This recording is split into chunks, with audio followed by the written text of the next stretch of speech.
I just want to say congratulations to Daniel and Kiyaya on their 100th episode of Get Kozy. Can you believe you've made 100 episodes already? And I also want to say thank you so much for providing literature for our children to read and hear. It's just a great experience. So congratulations to Daniel and Kiyaya on your 100th show. So, I'm Verdell Jones, and I'm part of Let's Kick It with the Joneses on Rude Rangers TV. And you can follow us or subscribe to our YouTube channel, Let's Kick It with the Joneses. And you can also follow us on Instagram and Twitter at LKIW The Joneses, and that's Joneses with an ES on the end. So make sure you follow us and check out everything that's going on with Let's Kick It with the Joneses.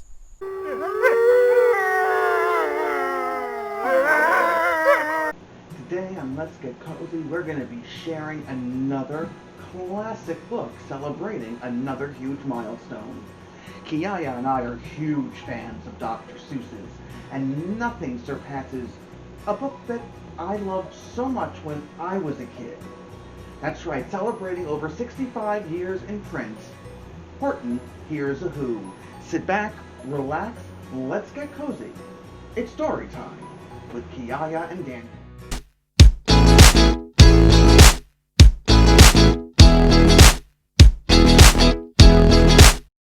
Stories are such an important part of our lives. Join my friend Kiyaya and I for Get Cozy, because it's story time with Kiyaya and Daniel, where we share some of the greatest picture books and chapters from children's and young adult literature to inspire you to keep embedding literacy into your days.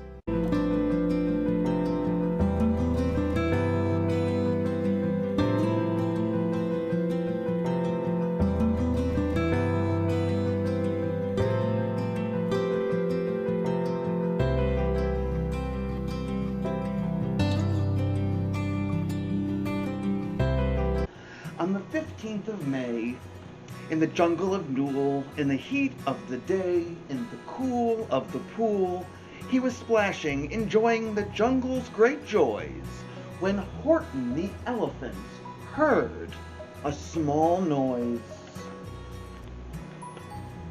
So Horton stopped splashing. He looked toward the sound. That's funny, thought Horton. There's no one around. Then he heard it again, just a very faint yelp, as if some tiny person were calling for help. I'll help you, said Horton, but who are you? Where? He looked, and he looked. He could see nothing there, but a small speck of dust blowing past through the air. I say, murmured Horton, I've never heard tell of a small speck of dust that was able to yell. So you know what I think? Why, I think that there must be someone on top of that small speck of dust. Some sort of a creature of very small size, too small to be seen by an elephant's eyes. Some poor little person who's shaking with fear that he'll blow in the pool. He has no way to steer. I'll just have to save him because, after all, a person's a person, no matter how small. So gently using the greatest of care, the elephant stretched his great trunk through the air, and he lifted the dust speck and carried it over and placed it down safe on a very soft clover. Humph!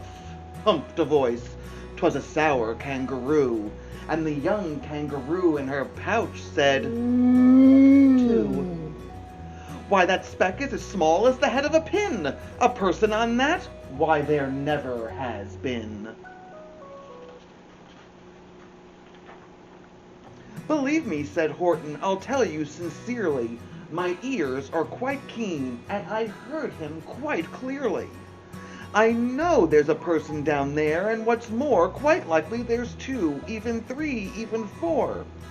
Quite likely a family for all that we know, a family with children just starting to grow. So please, Horton said, as a favor to me, try not to disturb them. Just please, let them be.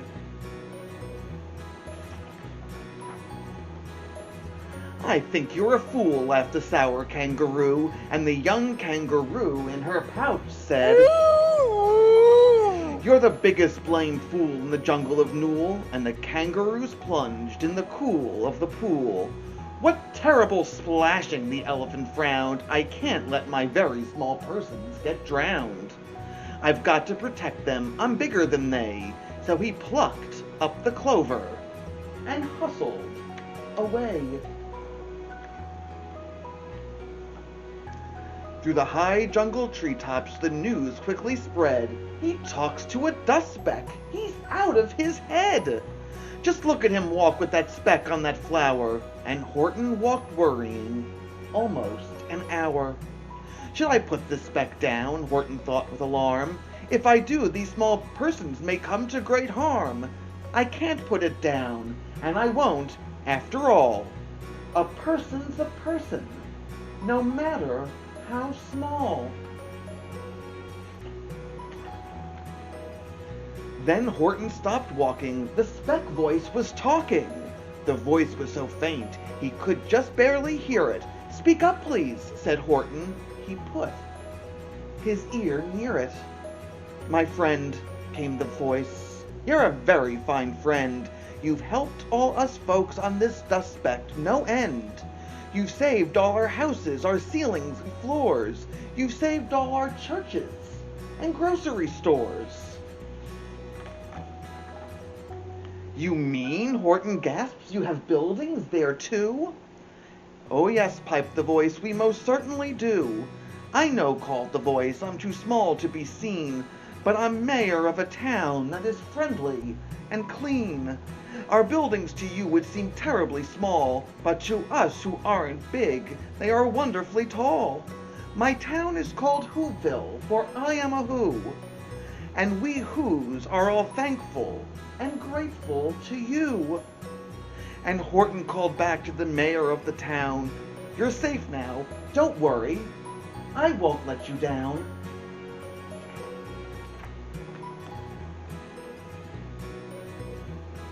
But just as he spoke to the mayor of the speck, 3 big jungle monkeys climbed up Horton's neck. The Wickersham brothers came shouting, What rot! This elephant's talking to Whos who are not. There aren't any Whos, and they don't have a mayor, and we're gonna stop all this nonsense. So there. They snatched Horton's clover, they carried it off to a black-bottom eagle named Vladikov, a mighty strong eagle, of very swift wing, and they said, Will you kindly get rid of this thing? And before the poor elephant could speak, that eagle flew off with the flower in his beak. And that late afternoon and far into the night, that black-bottomed bird flapped his wings in fast flight, while Horton chased after him with groans over stones that tattered his toenails and battered his bones, and begged, Please don't harm all my little folks who have as much right to live as us bigger folks do. But far beyond him that eagle kept flapping, and over his shoulder called back, Quit your yapping! I'll fly through the night, I'm a bird, I don't mind it, and I'll hide this tomorrow where you'll never find it. And at 6:56 the next morning, he did it. It was a sure terrible place that he hid it. He let that small clover drop somewhere inside of a great patch of clovers 100 miles wide. Find that, sneered the bird, but I think you will fail. And he left with a flip of his black-bottomed tail. I'll find it, cried Horton, I'll find it or bust. I shall find my friends on my small speck of dust. And clover by clover with care, he picked up and he searched and he called, Are you there? But clover by clover by clover he found that the one that he sought for was just not around. And by noon poor Horton, more dead than alive, had picked, searched, and piled up 9,005. It's a lot of clovers. Then on through the afternoon, hour after hour, till he found them at last on the 3,000,000th flower. My friends, cried the elephants, tell me, do tell, are you safe? Are you sound? Are you whole? Are you well? From down on the speck came the voice of the mayor. We've really had trouble, much more than our share. When that black-bottomed birdie let go and we dropped, we landed so hard that our clocks have all stopped. Our teapots are broken, our rocking chair smashed, and our bicycle tires all blew up when we crashed. So Horton, please, pleaded the voice of the mayor's, will you stick by us who's while we're making repairs? Of course, answered Horton. Of course I will stick. I'll stick by you small folks through thin and through thick. Humph, humphed voice. For almost 2 days you've run wild and insisted on chatting with persons who just don't existed. Such carryings on in our peaceable jungle, we've had quite enough of your bellowing bungle. And I'm here to state, snapped this big kangaroo, that your silly, nonsensical game is all through. And the young kangaroo in her pouch said,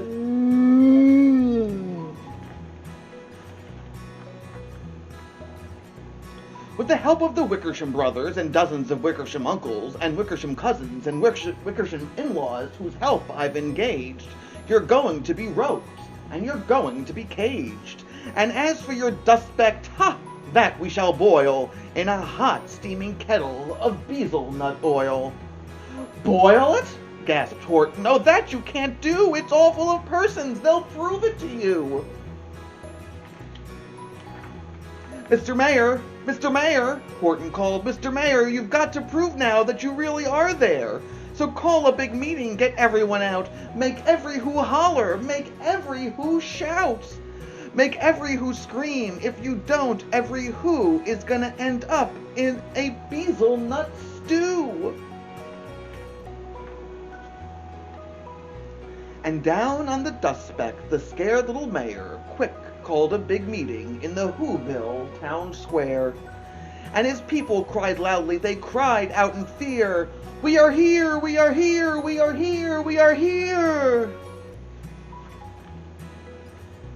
The elephant smiled. That was clear as a bell. You kangaroos surely heard that very well. All I heard, snapped the big kangaroo, was the breeze and the faint sound of wind through the far distant trees. I heard no small voices, and you didn't either. And the young kangaroo in her pouch said, Grab him, they shouted, and cage the big dope.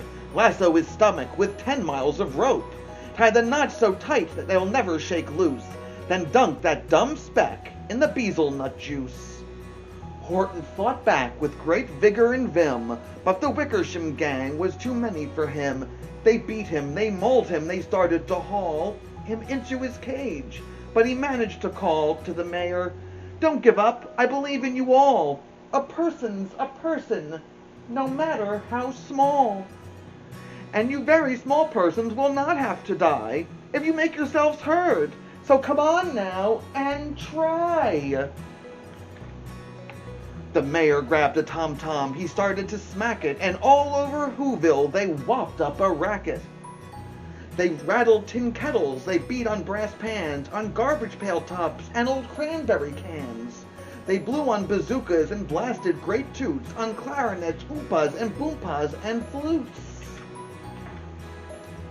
Great gusts of loud racket rang high through the air, they rattled and shook the whole sky. And the mayor called up through the howling mad hullabaloo, Hey Horton, how's this? Is our sound coming through? And Horton called back, I can hear you just fine, but the kangaroo's ears aren't as strong, quite as mine. They don't hear a thing. Are you sure all your boys are doing their best? Are they all making noise? Are you making sure every Who down in Whoville is working? Quick, look through your town. Are you sure nobody's shirking? Through the town rushed the mayor from the east to the west, but everyone seemed to be doing his best. Everyone seemed to be yapping or yipping. Everyone seemed to be beeping or bipping. But it wasn't enough, all this ruckus and roar. He had to find someone to help him make more. He raced through each building. He searched floor to floor. And just as he felt he was getting nowhere, and almost about to give up in despair, he suddenly burst through a door, and that mayor discovered one shirker, quite hidden away in the Fairfax Apartments, apartment 12J. A very small shirker named Jojo was standing, just standing, and bouncing a yo-yo. Not making a sound, not a yip, not a chirp. And the mayor rushed inside, and he grabbed the young twerp. And he climbed with the lad up the Eiffelberg Tower. This, cried the mayor, is your town's darkest hour. The time for all Whos who have blood that is red to come to the aid of their country, he said. We've got to make noises in greater amounts, so open your mouth, lad, for every voice counts. Thus he spoke as he climbed. When they got to the top, the lad cleared his throat, and he shouted, "Yop!" And that yop, that one small extra yop, put it over.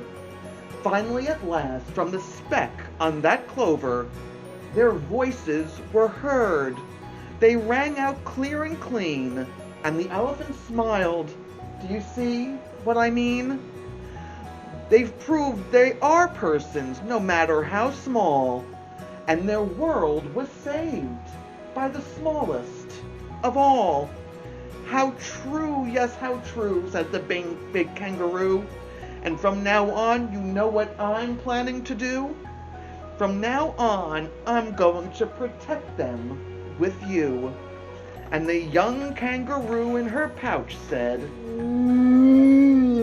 from sun in the summer, from rain when it's fallish, I'm going to protect them, no matter how smallish. Horton Hears a Who.